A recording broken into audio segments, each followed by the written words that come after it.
Hallo, mein Name ist Sebastian, ich bin Spieleentwickler und möchte euch heute mein neues Projekt vorstellen, an dem ich vor kurzem habe angefangen zu arbeiten. Dieses Spiel wird ein Instant Game für Google Play, also Mobile Game, das man ohne Installation spielen kann. Also bei Google Play Games, da gibt es ja die Möglichkeit, ohne Installation Spiele zu spielen.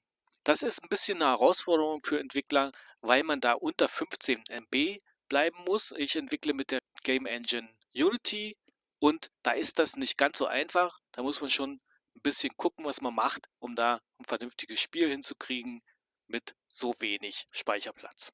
Bevor ich jetzt anfange, auf das Spiel einzugehen und was es ist und so weiter, würde ich sagen, spiele ich es einfach mal, dann seht ihr schon, was es ist und dann rede ich noch mal ein bisschen über das Spiel.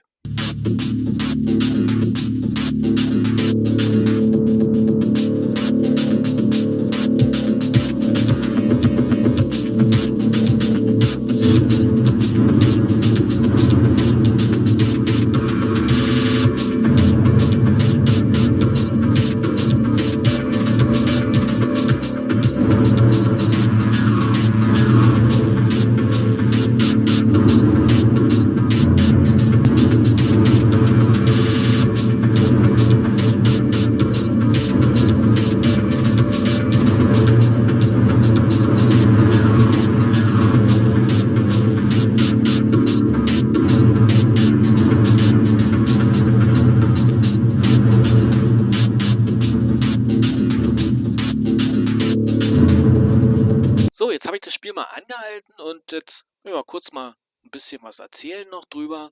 Also, wie ihr schon gesehen habt, handelt es sich um so eine Art Defense-Game, so Wave Defense, sag ich mal so. Also man verteidigt einen Planeten gegen Angreifer, zunächst mal allein und dann wird man, wenn man den entsprechenden Bonus abschießt, dann jeweils für 10 Sekunden von anderen Schiffen, von so Begleitschiffen, also hier sieht man sie alle 4, unterstützt. Manchmal eben nur von den beiden blauen, manchmal nur von den gelben und manchmal von allen. Dann kann man noch andere Bonus aufsammeln, zum Beispiel hier Leben und hier so halb zu sehen, so eine Atombombe, die dann alles leer fegt. Und dann gibt es noch so ein paar weitere Bonus-Items. Das Spiel wird keine Level haben im eigentlichen Sinne, sondern es wird endlos sein und eben solange wie man durchhält, werden eben neue Waves immer dann kommen. Und das Spiel wird entsprechend auch schwerer. Wie die Gegner kommen, in welcher Anzahl und welche ist bis zu einem bestimmten Teil Zufall, also so eine Mischung aus Zufall und gesteuert natürlich, ne? Also das heißt, die Level sind immer so ein bisschen anders, ja. Sollte also eigentlich, hoffe ich, nicht langweilig werden. Jetzt möchte ich nochmal auf eine kleine Besonderheit in dem Spiel eingehen. Dazu halte ich es mal an jetzt. Und zwar, ich entwickle ja mit der Game Engine Unity und normalerweise ist es eigentlich üblich, bei Spielen für Soundeffekte Samples zu benutzen. Also so vorgefertigte Stücken Sound, die dann abgespielt werden bei einem bestimmten Ereignis. So wie es hier eben auch mit der Musik jetzt ist. Das ist ein Sample, die läuft einfach durch, wird abgespielt und gut ist.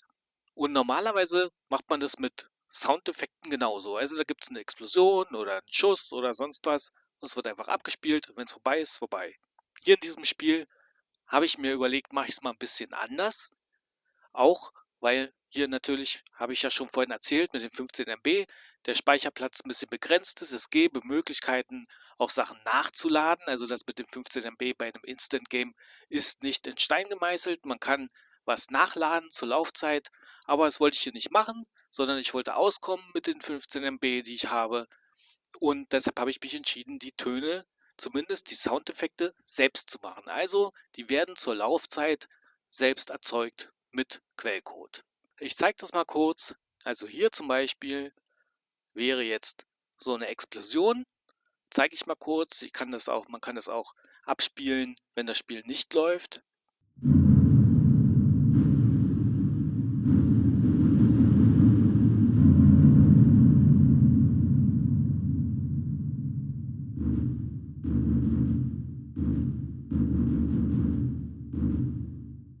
Also wie gesagt, die Töne werden hier in der Engine selbst mit Quellcode erzeugt. Hier sieht man zum Beispiel ist so ein Game Object, nennt sich das, und hier speziell so eine Komponente, und da ist ein Oszillator, heißt dieses Skript, und das macht eine Wellenform, sag ich mal, einen Sound, den man hier entsprechend ein bisschen anpassen, ein bisschen ändern kann. Hier wäre die Frequenz und dann die Tonlänge, und hier kann man so ein bisschen die Frequenz animieren. Also hier ist das so ein Bogen, ja, das fängt bei so 0,92 von der vorgegebenen Frequenz an und geht ein bisschen höher und wieder runter. Da kann man so eben bestimmten Klang erzeugen. Hier mit dem Gain genauso. Und am Ende natürlich, und am Ende dann kommen noch so ein paar Effekte dazu, die dann das bringen, was man braucht, was man will an Klang. Gut, dann werde ich mich hiermit verabschieden. Falls ihr selber Spiele entwickelt und mal wissen wollt, wie das geht hier mit der Soundgeschichte, Töne selber zu machen und nicht als Sample abzuspielen, dann schreibt das gerne in die Kommentare, dann mache ich dazu mal ein kleines Tutorial. Ansonsten hat es mich gefreut. Ich hoffe, ich konnte ein bisschen Lust machen auf das Spiel. Ich werde dazu sicherlich auch nochmal ein Video machen, und wenn ihr abonniert, werdet ihr nichts verpassen. Ein Like wäre auch toll. Also, dann bis bald. Ciao.